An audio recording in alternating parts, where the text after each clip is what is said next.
Lorene Johnston, 96.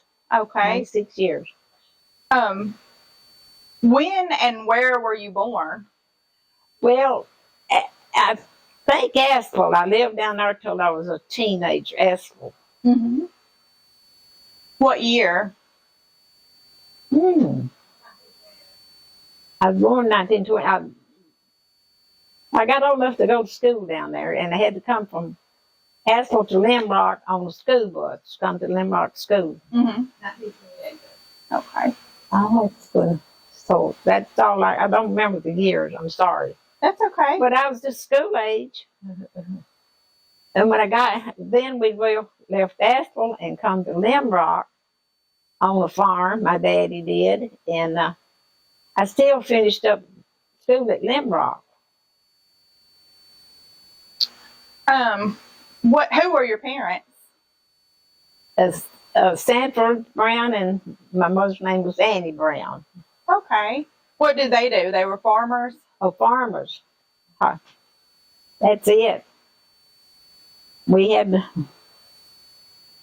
live on the farm, and we grew vegetables and had milk and eggs and killed hogs and for meat. Yeah. Did you help out with all that? Oh, yes, we all had to work. Yeah. Sure did. So did you have brothers and sisters? Oh, yes, I had 6 brothers and 1 sister. Okay. There was 8 of us children. They all raised big families back then. Yeah. Oh, at least there was 8 of us. So. When you moved to Limrock from Aspel, was it around here or where? It was on the Gentles farm. Oh, okay. Mr. Ty Gentles farm. Yeah. And so, anyway, when I got to go to Woodville, times were hard or something. Anyway, I got a job and I was at work, and then all the boys came back from the war. There was several marriages because all the girls was left here with no teenage boys at that time. Yeah. So anyway, and I got married. I got married in 46. We had to live on the farm, just like we did, and we had to grow our vegetables, and we had milk from the cow, which they claim is bad today, but we had milk and eggs and chickens, and we weren't hungry. Back then, people had to can their food, to keep it. No deep freeze, no things got better along the way. So, was that something you spent a lot of time doing, even when you were a kid? Did you help with that? Oh, yes. When I was a kid down at Asheville, we had water in a spring. And time the bus got to Asheville, you had to hurry because you had chores you had to get done. And I look back, I thought of that time after time. In order to get enough water, we had what we call half-bushel tubs. I don't know whether you're familiar with that. It's bigger than water buckets, but you had to fill them up for your parents to have water the next day. And I carried 2 buckets of water, 1 in each hand, in order to get that water supply in. And then my job was to get the wood for the cook stove. You had a box and you had to fill it up. The children done a lot of work for the parents back then. I mean, yes, for the parents, I guess you'd say. Yeah. Everybody had chores. So that was yours, getting the water? Getting the water and the wood for the wood cook stove. Yeah. So what was school like at Limrock School? Well, when we had no electricity there for years, and our heat in the wintertime was a big old stove, and it used coal. And you had a man that come down there, I don't know what you call him, gender, but anyway, he came real early in the morning and had to build fire in each one of them stoves. And so when you got there on the school bus, of course, the room wasn't real warm, but it got warm. And if it was an old cloudy day in school, you couldn't read or do nothing, but we'd come on school anyway. Yeah. Now that schoolhouse burned, or what happened to it, something did. And the last schoolhouse, they tore it down. Mm-hmm. Last Limrock schoolhouse. Yeah. So what grade were you in when you went to Woodville? Well, I got through the 9th here at Limrock, and I went in the 10th, but I only went 1 year. Okay. I had to pass on to the 10th. And that's why when GED come on, we got them books, and we thought we're going to... And we worked them, and they said our paper was as good as a 12th grade diploma. Mm-hmm. But I never did do anything else. I just kept on working at the lunchroom until I could retire. So was the lunchroom your first job, or what did you do when you quit school? I had a job. I worked at Denham's Underwear Mill. Okay. Yeah, that's the thing of it. My parents, I guess times were hard or something, so every time we got jobs and worked. But so the money you made working at Benham's, did you help the family with that? Or? Well, we did do. We bought some groceries. Back then, everything was either grown on the farm or, so they was things that if you had money, you could get it out of the grocery store. Mm-hmm. And Mr. Clyde General Store was their closest store here at Limrock, and his was, I don't know what you call it, hardware store. He had nails and all shoes and all this kind of stuff in there. But he had some groceries too. You could get groceries. And it was wonderful if we got a loaf of bread. We used biscuits and cornbread. Now, Limrock School didn't have no lunchroom, so my mother cooked us a biscuit and put whatever she had in it. And that's what we brought to school and had to eat that day until we could get back home. Yeah. So did you do the thing where you would take a dozen eggs to the store and trade it for something, or? Yeah, now they could do that. My mother did. We had to call a rolling store, and it'd come by your house, and she would do that. And then I never will forget. There's a bunch of us in stick candy. I know you've seen it. It was you got 5 for a penny. And my mother would take 5 cents and get the biggest old stack of candy. And she gave it to each one of them how it had to be given out, Mm-hmm. Children had parents that done things back then. But I never will forget that. 5 sticks of candy for a penny. Mm-hmm. But yeah. So what was it like as a young girl to see all of the boys your age going to war? Well, it just left us. I mean, the community just died just left what else of the family there was. And how they had to register at 18. Mm-hmm. And they got called because the war was on. Mm-hmm. And some of them didn't get back. So I know I can name 2 or 3. But anyway, the ones got back were old enough. They wanted to have a home. I reckon they married like everything. So was your husband in the war? Yes, he signed up like the others, and he was in the infantry. He got overseas, and he had to stay in over 4 years, about 4 years before he could get back. Mm-hmm. Oh, and so did you know him before he left, or? I just know the family. No, okay. I didn't know him. Okay. Well, I tell you, I think I'm right. He started coming to Limrock Baptist Church, and his brother Wesley Johnston was a minister. And I tried to think and think. I thought he was preaching at Limrock at that time. It might not have been. Can't really remember who the pastor was, but they started coming to Limrock Baptist Church, and that's where I met him. But his family always lived. We called it Salty Bottom, mm-hmm. So from here. Yeah. And they was ready to settle down. And boy, that's when we settled down on the farm. And that's when you grew the vegetables in the garden, and you had to can.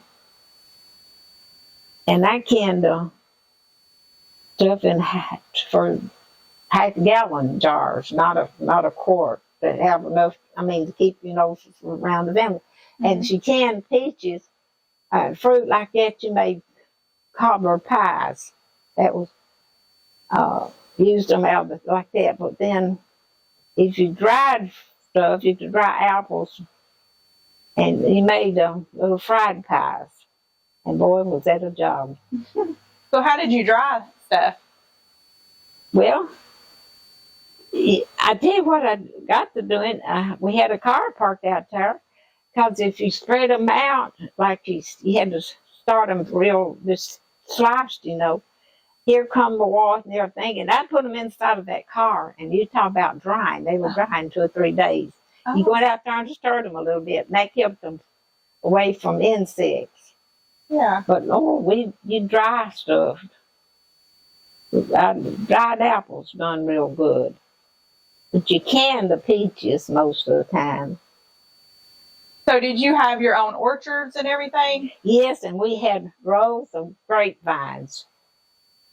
And in order to save them as the grapes ripen, we cooked them and strained them for juice. So, we could save it. And then on in the winter, if you needed some, well, we drank the juice a lot. But if you want to make some new fresh grape jelly and stuff, you got the juice out and made it. And people made their own jellies back then a lot. Because you didn't go buy anything, all that from the grocery store. Mm-hmm. I mean, we didn't, because there was when we just didn't live like that. Can I ask, what was the process for making juice out of your grapes? It was save it. See, the grapes got ripe, and if you didn't get them and can them, they would rot. Mm-hmm. So you got them, and we cooked them and strained it and cooked. I had lots of juice for the year was over. And that's the way you had to do to save the grapes fast. Okay. Just make juice, and then you hope that juice lasts. These kids would drink it, grape juice. Or if you needed some grape jelly, you made fresh grape jelly. I don't know. It's hard to think of all that from back then. It was a lot of work, wasn't it? Hard work. I mean, it was compared to how it is today. Yeah. But I grew a garden here till, it's about 6 or 8 years ago. I was single, and I still, and I had to fight the deer. They loved my okra and field peas and stuff, and I finally give up. Yeah. Well, so how old were you when you and your husband started dating? I was married at 18. Okay. So, but he was older, so he'd been to the service and got back, and so he was in his 20s. But okay. I was just 18, and I married in 46, and my first baby came in 47, and I ended up having 5. Yeah. Down through the years. Brenda was number 3. 2. Helen's older than her. But I counted up the other day. Helen was born in 47. Brenda 50. Jack 53. Sharon 58. And Marshall 64. I thought it was when Sharon was born, but then the 6th year I had Marshall. And she was her and Sharon was more so raised together. But she grew up here, and her birthday was October 1, and she got a scholarship to go northeast, and she said, why is the old road snow and stuff, and said wouldn't have a good car. So she wanted to go to UNA because there was some people she knew down there. And she left, well, she was still 17 when she left, wasn't hardly 18. And she hadn't been back home since. I mean, she went to school, got a job, went to work, married, and raised a family, and still down there. Do your other kids live all around pretty close? My son Jack lives in Georgia. Okay. Oh, he's been over there for years. But now he lived here. He went to Northeast and left Northeast and went to Birmingham Southern, and he finished school at Birmingham Southern. And that's why he didn't get back home. He left Birmingham Southern and, started getting jobs. Mm-hmm. And now he worked in a hospital he was a nurse for years. And let's see, he retired out 4 or 5 years ago. He actually worked to 66 so he could get, he couldn't really retire with benefits at 65. Mm-hmm. So he worked another year, and believe you me, when he got that done, he hadn't worked anymore. He was ready to retire. Yes, he was. So did your husband ever talk about the war much, or was it something he didn't like to talk about? Well, let me tell you what they done. We lived here. We'd already moved here. Mm-hmm. And he got notice one day, 4 or 5 of them met in Tennessee, and where they could contact each other 1 year. Then he didn't know about it. Well, the next year he got word of it that some of them going to meet, and he got to go to it. It was, I don't know what town in Tennessee it was. So they was going to form a reunion. And by the 3rd year, part of these wives, they said, we're going too. They said it'll never work, just them men having it. So they went and they formed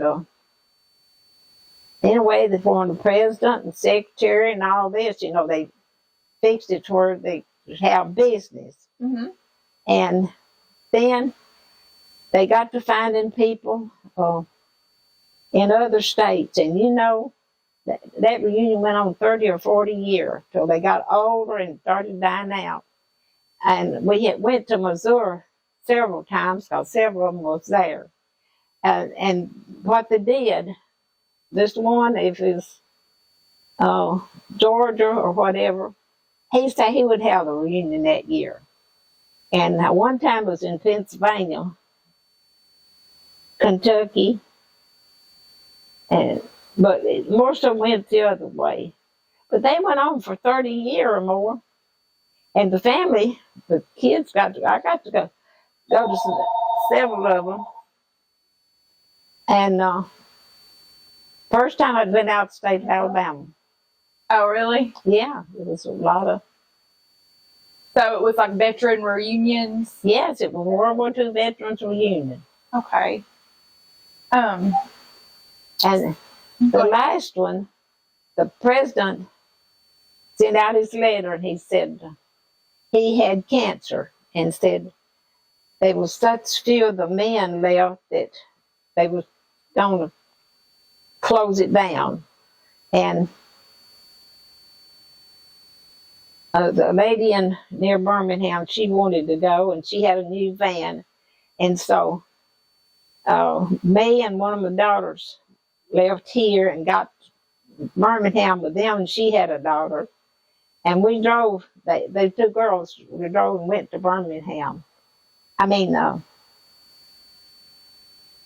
Missouri. And I was nosy. He had all kinds of material there for anybody to pick up that you wanted to, and there was some pictures and materials printed, and I gathered that stuff up and stuck it in a sack and brought it home, and I made a book out of it. Oh. And they wrote where he was retiring, and so that ended it. Oh. But I worked in lunchroom until I could retire. Mhm. I was here by myself, and I had a thing I wanted to do, and that was sew up some materials for quilts. And I did the sewing now on the sewing machine for the tops, and worked and worked. And one day, they knew I had these quilt tops, and they counted, and it took 17 for each one to have a quilt. And I had that many quilt tops. And a lady started machine quilting at Henniger. And I took them 5 at a time to just get them quilted, and then I hemmed them. And we got 17 done. I mean, and by the time I got all them done, my quilt scraps was real small. So one day I said, I'm not going to destroy them. And I started cutting 3-inch squares. And I bought some white material to use with. This pattern was called 9 Diamond. And I'd sew them at night with my hand and have to do. And then when I got done, I pressed them and put them in it was a plastic box, shut bed and everything, and just forgot about them till a grandson come to me and said, I need a king size quilt. I looked at his mother, I said, ooh, king size is like 2 of them small quilts. And I happened to think of them blocks I had. And I told her to come down here, and I told her to go back home. She had gotten a king size bed at that time, and take one of the sheets and lay it in the floor. See how many blocks it'd take to make it long enough. And there was enough blocks. And that boy wanted that quilt set together with gray. They were gray towels, everything was gray back then. Yeah. And we set it together with gray too. Did it look good? Old timey, with all them colored blocks in there. And he's getting married November 5th. Well, it was on his bed at that time. Yeah. That was the oddest quilt I'd ever made. So is quilting something you grew up doing, or how did you learn to do that? Oh, I quilted all during the time that I was married, but when I went to work in the lunchroom, it took up, a lot of my time. I couldn't do it, so I saved scraps. I sewed for the girls sometimes. Back then, they had to wear dresses, and I just started sewing them up. Yeah. But they were for full-size beds. See, back then, nobody had these big beds. Mm-hmm. We called them full-size beds. Yeah. So they didn't take a bigger quilt as it did for that. King size, that's nearly 2 quilts. It was so big. Yeah. So did you always work in Woodville lunchroom, or yeah, all the time. Okay. How old were you when you went to work there? I was in my 40s. Okay. So had you stayed at home with your kids, or did all that time from the time I married? The first baby was born the next year, and we was on the farm. I had plenty to do without a job. Yeah. And I stayed on the farm until I did go to the lunchroom. So then I think it's 23 years I worked. I worked until I could draw Social Security because I had become a widow. Mm-hmm. And had to have some income. Okay. And been here ever since. I've been here 30 years, a widow. But they said, surely you're not going back up there and live. I said, it's home. So, did you live somewhere else, or is this where I was living here then, and they thought I couldn't come back here and live by myself, but I did. I said, it's home. Yeah. And the children's always come home, and then come home for meals, Thanksgiving, birthdays, or anything you wanted to. Mm-hmm. But they got to where they had to do some of the cooking, too. Yeah. So, I hope they can still come. Hope I'm here They may have to look at me. I can't do a lot of work now. But you like to have them visit? Oh yes, they come in here. It's home. They get out here. Now in the wintertime they go out here and in the mountain it's rain and they know where things are. But now in the spring, when it gets coming snake time, they have to quit. They can't go longer. We have had rattlesnakes here. I guess they're here now. We just don't see them. Yeah. When the people are stirring here more, they found them more. I don't see them. Yeah.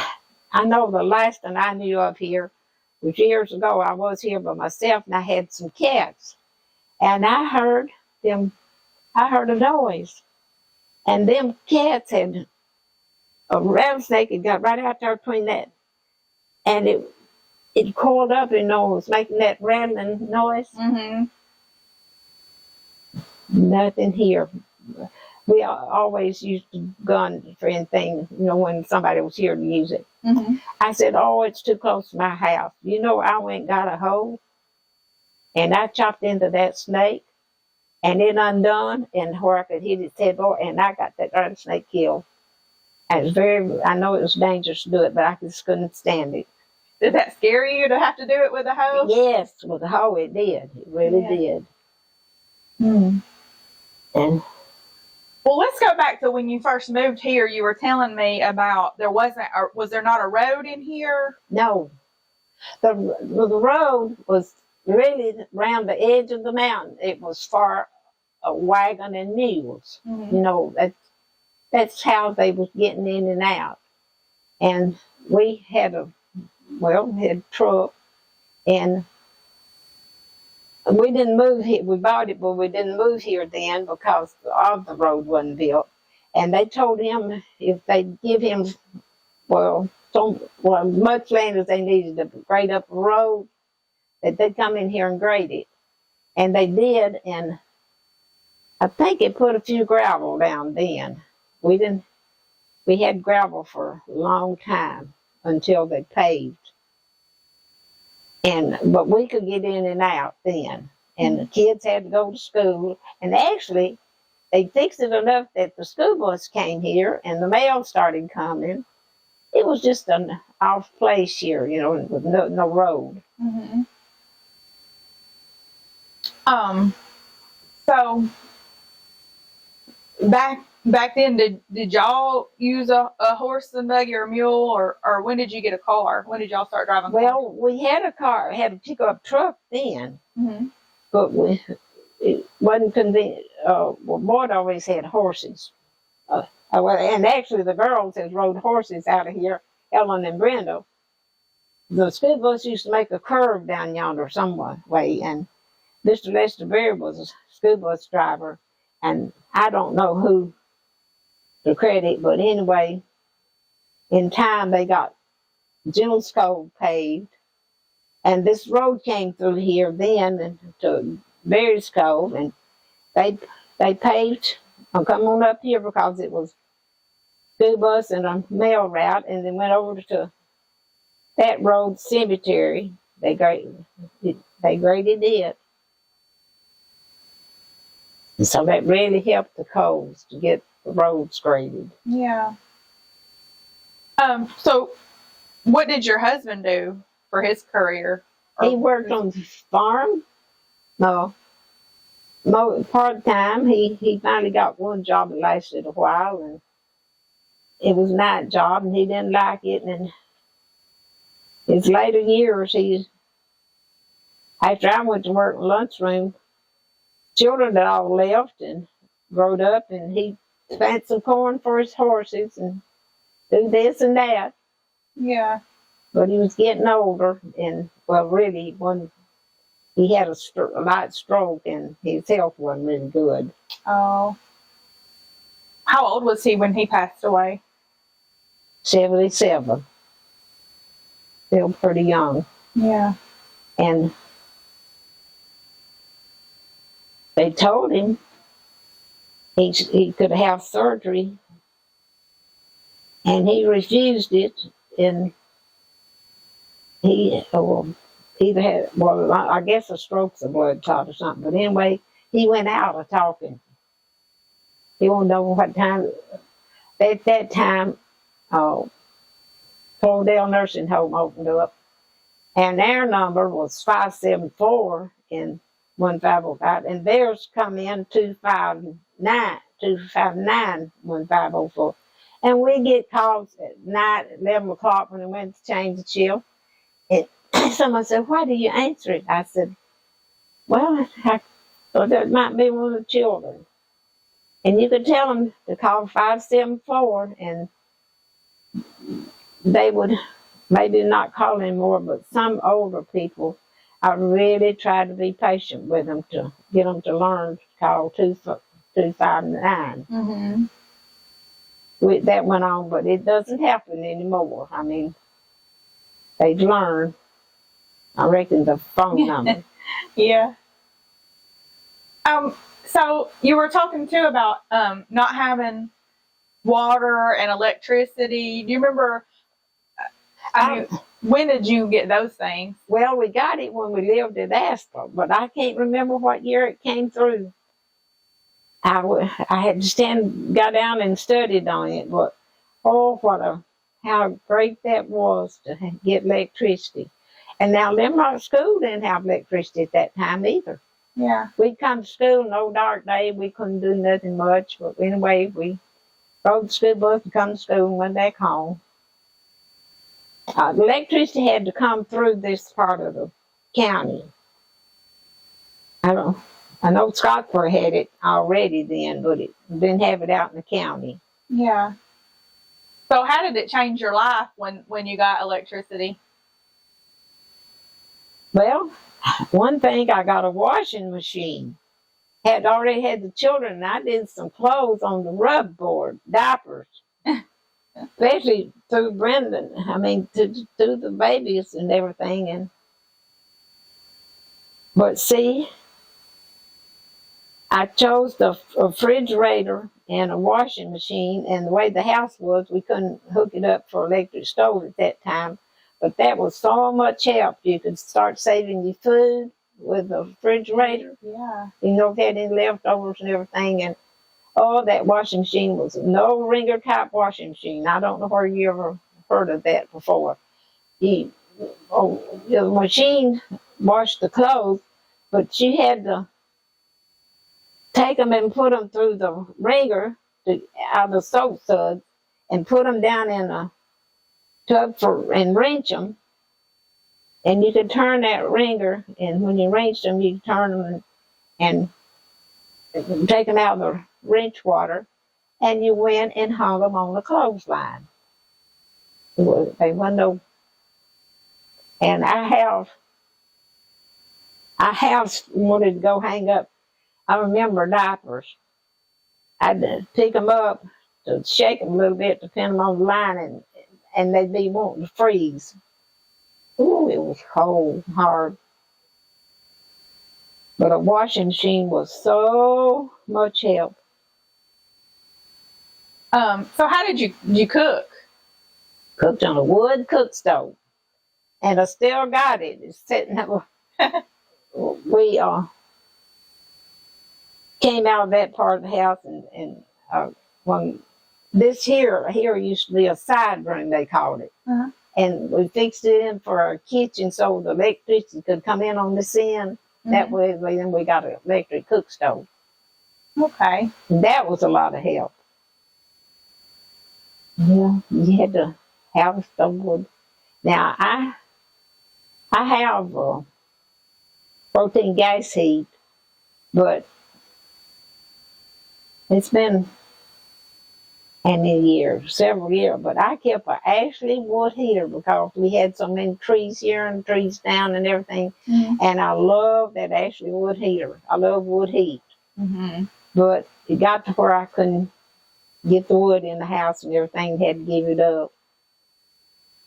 But if I wanted to cook pinto beans or anything I needed to cook a long time, I could take it and put it on that Ashley wood heater, and they would slowly cook.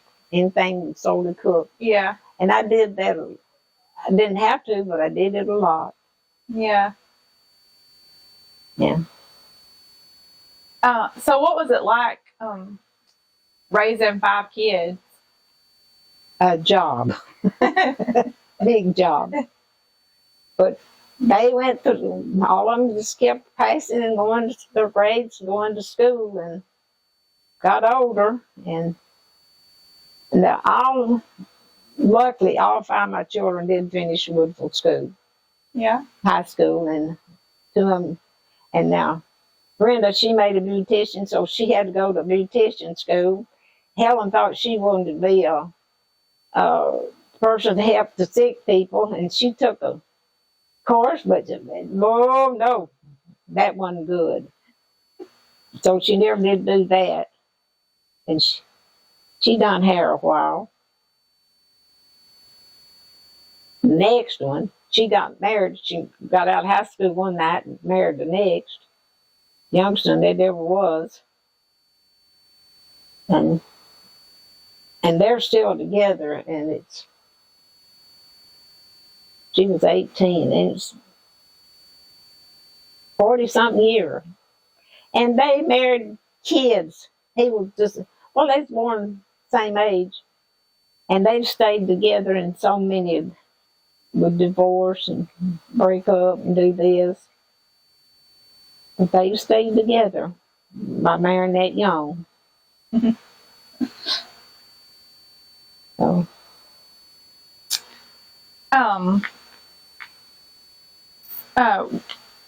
So when, let's see, did you talk about when you started working in the lunchroom? What did you do there? Lunchroom? At Woodville, yeah. Well, actually, I went on the breakfast. No, I couldn't right then. Well, we cooked. We made cornbread and cooked dried pinto beans, and it was a lot of work. And we used stuff that the government had come in, and then there was flour. When I got the breakfast program, when it came in, I got on the breakfast program, and after that, I could make rolls. And for lunch, I did the breakfast program, made rolls for lunch, and I can't believe it, but I made over 500 rolls a day. Wow. They have enough, rolls for the school kids. Yeah. And we got out, we went to work early, but we got off. Well, the time school was out or before, you got to come home early. But then you came home to your job all day that you left. You had to wash, you had to do this. Yeah. All that. Cook supper. So there wasn't a lot of time for rest. No. Yeah.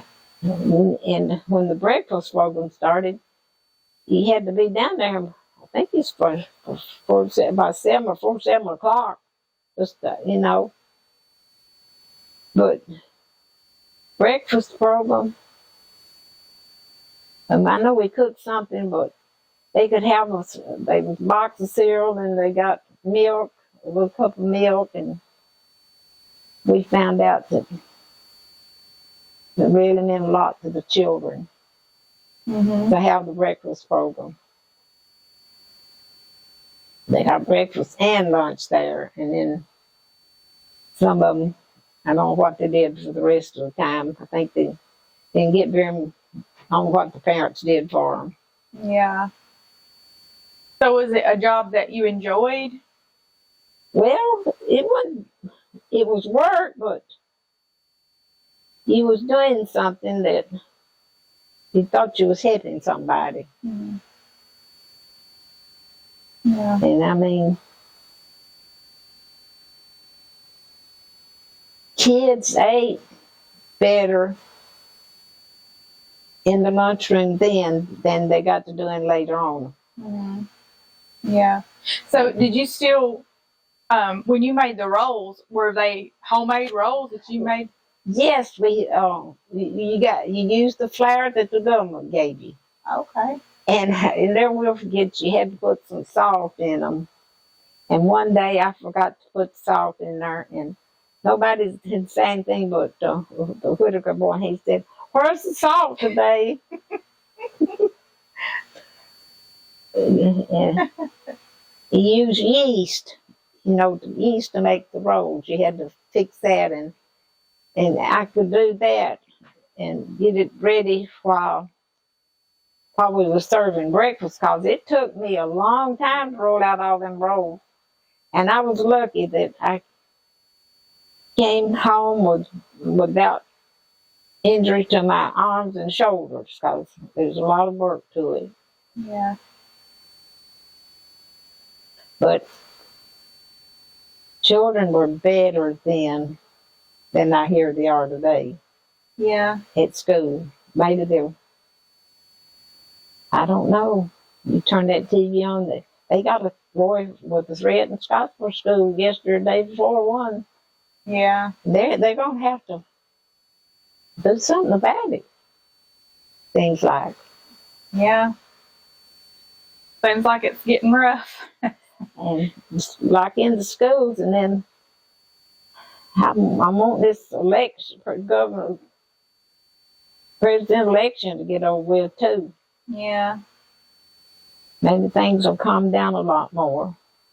So is that to me it seems like people just don't get along anymore. Has it always been that way, or has that changed over your lifetime? It's got worse. Yeah. Well, one thing, you didn't hear about things like you can today. Mm-hmm. You can hear somebody kill somebody, next day it's on TV. But Mm-hmm. see, we had nothing like that to hear anything. They'd always, but children, parents, I don't know, they just wasn't like they are today. I know they said the times changed when the mother had to go out of the home and start work. The mothers don't raise their children today that much. They got to go to daycare and stuff, and then go to a job. A lot of them do. Yeah. And I don't know. I had a job when I married, and they didn't want me to work no more, and so I didn't have a change. I married and started raising family, and I stayed home years, 20 or something years there. And I was in my 40s when I took the job at the lunchroom. But I worked there 20 something years till. So were your kids all grown when you went to work? No, I had two of the youngest ones at home. Okay. But the way it was, I got up and made homemade biscuits and stuff before I left to go to work. And I left them Boyd was here. I left them to catch the school bus later on. Mm-hmm. I drove. And they did, and the way it was, I could get home before the school bus run that afternoon. That's the only way I could have worked. I couldn't have left my children like that to come here. Things weren't bad like they are today, but you wouldn't wanted to have done that. Yeah. So you wanted to be with your kids when they were here. That lunchroom hours, I could, get home before the school bus run and stuff. Yeah. Then you started your day's work at home. If you had washing to do, you cook supper, washed up. And today I don't have a dishwasher. I never did. No, I'll wash them. But I tell you what I'm doing today by myself. I'm using a paper plate. So, that makes it easier, doesn't it? Yeah, it does. Mm-hmm. I never did do it before, but I am right now. Yeah. So when you're retired, you talked a little bit about gardening and stuff, but how did you spend your time? Well, I did the garden, and if there's any extra, I had electricity then. Mm-hmm. I had a deep freeze, and I'd take care of anything extra and freeze it or do so I used it myself. And I did that in the summertime. Like I say, I had this about wanting to do the quilts, sort the material, and I spent a lot of time getting all that done after I retired several years. And they each got a quilt as when I got them done for them to take care of them. Mm-hmm. Your children? Yeah. Okay. They got their quilt and took it home.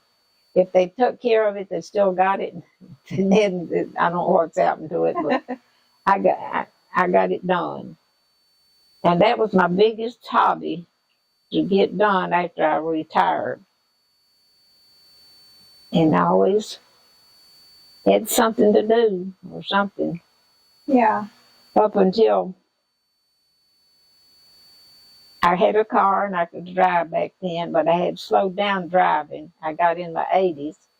And 1920, Christmas Eve night, I don't know how it happened, but anyway, I came up with this thigh and my leg broke. And it was Christmas Eve, and it wasn't hurting nothing, and I needed to go to the bathroom with my kidneys, and I put my right foot on the floor, and this one seemed hard to drag off the bed, but it had broken, and it was all right when I went to bed that night, and I don't know how I broke in the bed or what, but I hit the floor, and it was midnight, Christmas Eve, and I have this service they call medical alert. Mm-hmm. And all I did, I was in the floor and it's around my neck. And so I pressed that button and a lady started talking to me. And I got help immediately from the fire department, and no lights on in the house or nothing, but that fire department came. I mean, several of them did. And, well, it caused child, and it was Helen, the oldest one. She had to drive from Woods when she got here. But the fire department determined I had a bone broke, and they called an ambulance. And I can't remember, but somebody, I've been fine. They sat down on their horns. They started blowing, coming in here. It echoed. I thought you could hear it everywhere. But you know, it didn't wake her up. She wasn't well or something. And Helen came and she said, well, they carry you to the nearest hospital. And we got up there and they got out. And she thought there wasn't nobody there about sitting the bone. And about Huntsville, that lady said the 3 or so many days it'd been a holiday to get it done, so that she agreed to it. I was knocked out, and they set the bone Christmas Day. And anyway, they was all supposed to be coming, and they went on to Sharon's house. They had their Christmas, but I didn't know nothing about it. So I spent, I think, about 5 days in the hospital, and they give you 21 days. And I went over, and I guess in Highland they called it, and I spent the rest of the 21 days there. But COVID was going on, and I had to take the COVID shot, test 2 days while I was in there. It was in there. I didn't see a child. You didn't have no phones. And in my mind, I thought, my time's getting up on that. What am I going to do? And anyway, one day some men come and they started pulling at my sheet on the bed, and they was going to pull me off. It was an ambulance. And they pulled that shooting me off and put me in that ambulance. And Sharon my daughter lived in the city limits of Scottsboro. And that way I got therapy from this group. But I don't know whether they'd ever come here or not anyway, but I couldn't come stay. But anyway, being in the city limits of Scottsboro, I got real good therapy. I got it through February, March, and April. And I never will forget. So they had it set up. Well, I was still in the bed. I wasn't walking or nothing. And so a nurse came. And she said, she talked a little bit, and she said, "Now, Miss Johnson, we got to have a talk." I said, "Okay." And she said, "Now, your therapist is a nice young gentleman. If you will accept him," said, "now, we have some people, I don't know what you meant older people, that wouldn't want a man to touch them." I said, "Oh, no." My granddaughter, I said, she's physical therapist at UAB in Birmingham. She has to do everybody. I said, "That'll be all right." And I got this guy, and he stayed with me all during the time, and he was so patient. And he knew his job too. And it's my left leg, and one day I told my daughter, I said, "Just get me some long-legged pajamas, so I could." And he had to work, and one day he said, "I got to do this exercise about this leg," is my left one. And he got that, and he was going up, up, up, and everything. I said, "Oh, don't break it again." He said, "I can't break a steel rod." I never you can tell me that. But he went on with the exercise, and he was real good. And I was 93, and I got off that bed in time. And I used a walker that's picked up and set down. And he watched me, and he made me take so many steps every day. And the next day he'd add some more to them. And before we got done, I got to using the rollator. And this one's wore out, but I do have a better one. But that time, when his time was up, I said, "I'm going to the home." And I came, and I could walk, and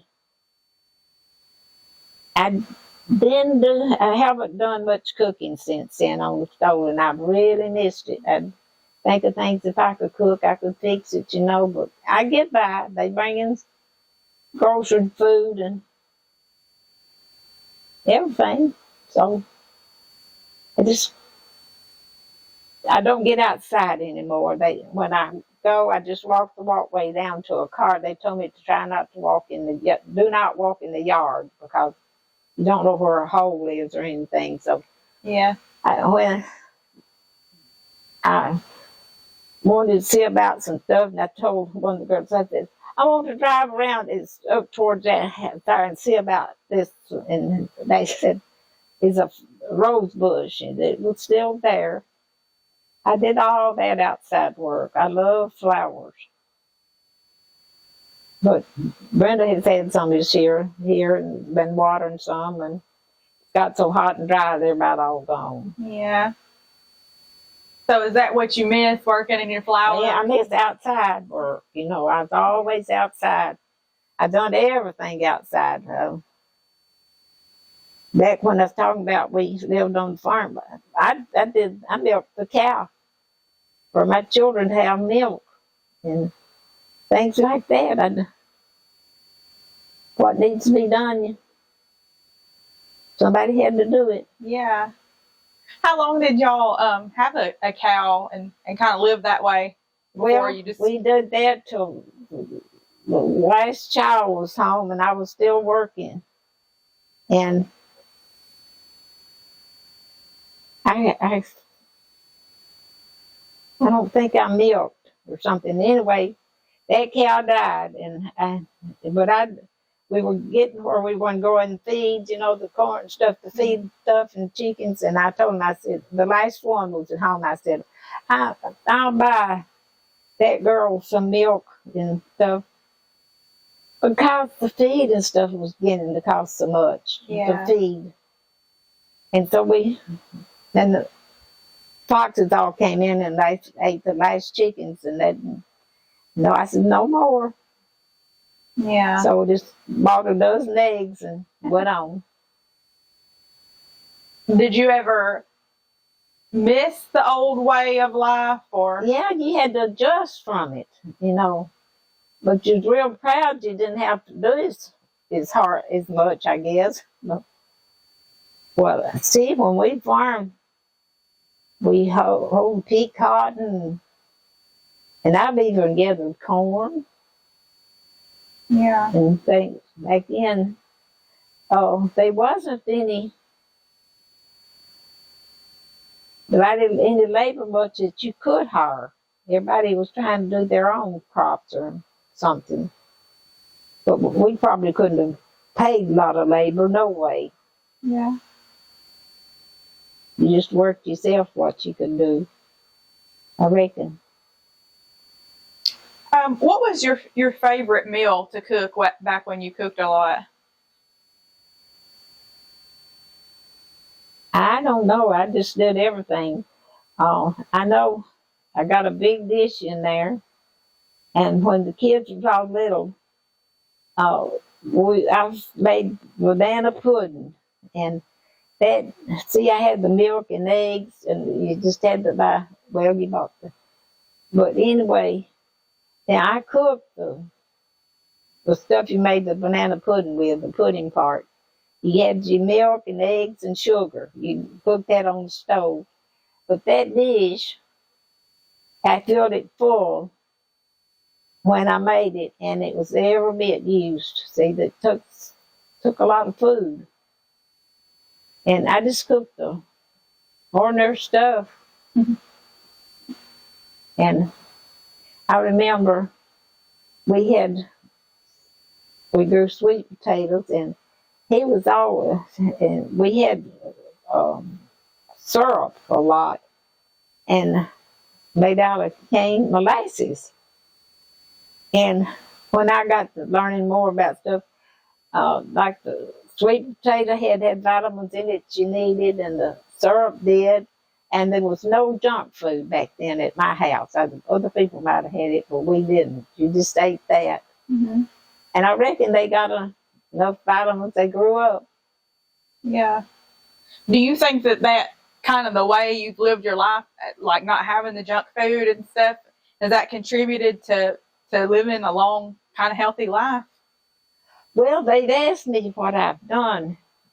When somebody did one time, I said, well, I've lived in the country all of my life.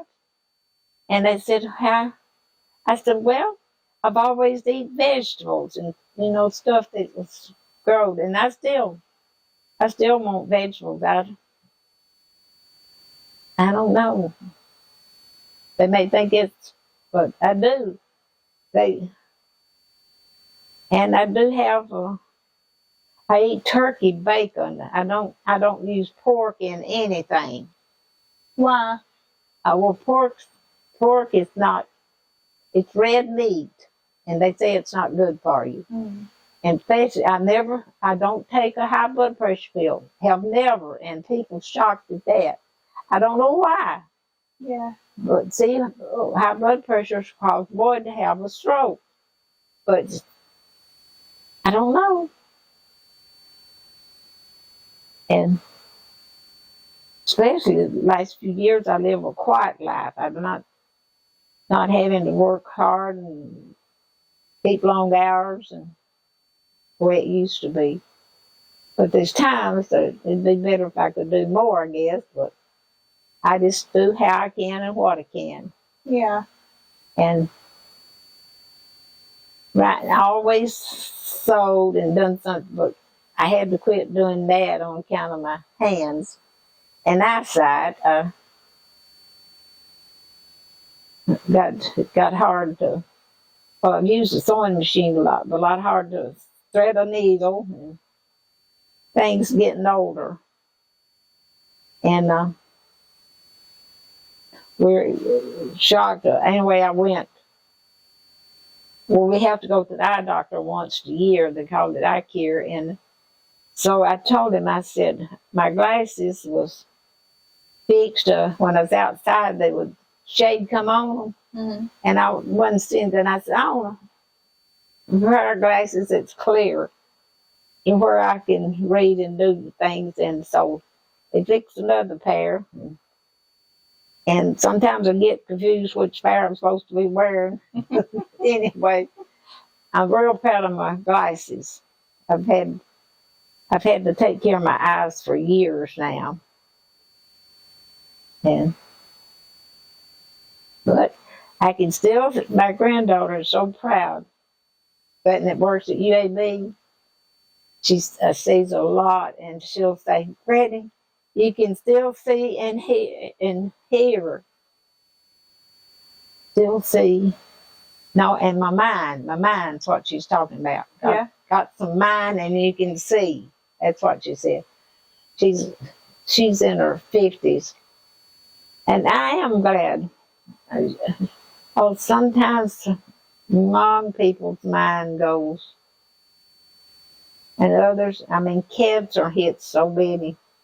And I don't know what's causing all of this. Something is. Yeah.